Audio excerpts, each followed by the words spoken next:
Piste 50, activité 5, page 131. J'ai donc pris l'avion début juillet, direction l'Afghanistan, ce pays qui ne connaît pas la paix. Je crois que, dès le premier coup d'œil, je me suis senti dans un autre monde, et en même temps chez moi. Après avoir survolé le plateau iranien au petit jour, j'ai découvert soudain les montagnes enneigées de Kaboul, un paysage grandiose et inconnu. Atterrissage, descente de l'avion, il fait beau, l'air est frais. Ce qui me surprend, c'est une sensation de calme, une atmosphère paisible, comme si Kaboul, après tant de combats et de violences, voulait retrouver une douceur de vivre.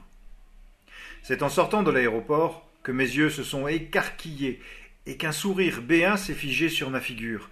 C'était complètement différent. Ça m'a beaucoup impressionné. Il est impossible de mesurer l'étendue de cette ville au milieu des collines, des ravages de la guerre, des vestiges dévastés par les bombardements, et avec comme seule vie les chevaux décorés pour le bozkashi, le sport national afghan. De l'aéroport au PC, c'est à ce moment-là que j'ai eu la première vision de Kaboul.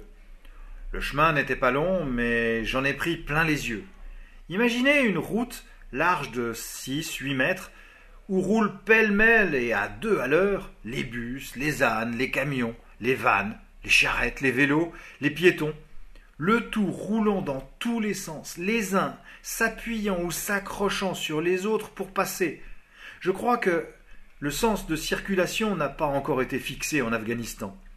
Aussi, c'est un joyeux fouillis, c'est un pays au contraste étonnant.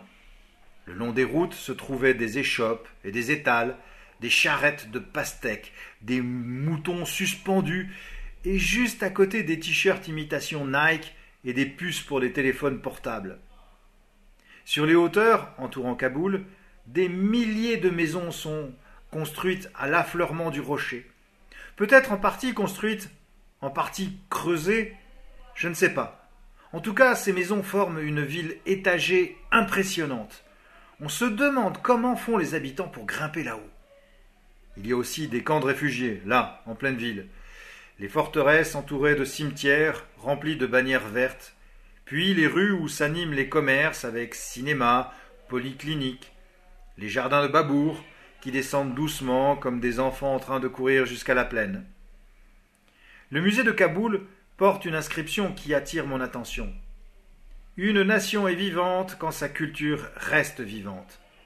Malgré tout, je rentre de mission avec une grande amertume, une grande colère et beaucoup de tristesse de voir autant de destruction et de souffrance qui se sont abattus sur un peuple authentique et plein de richesses.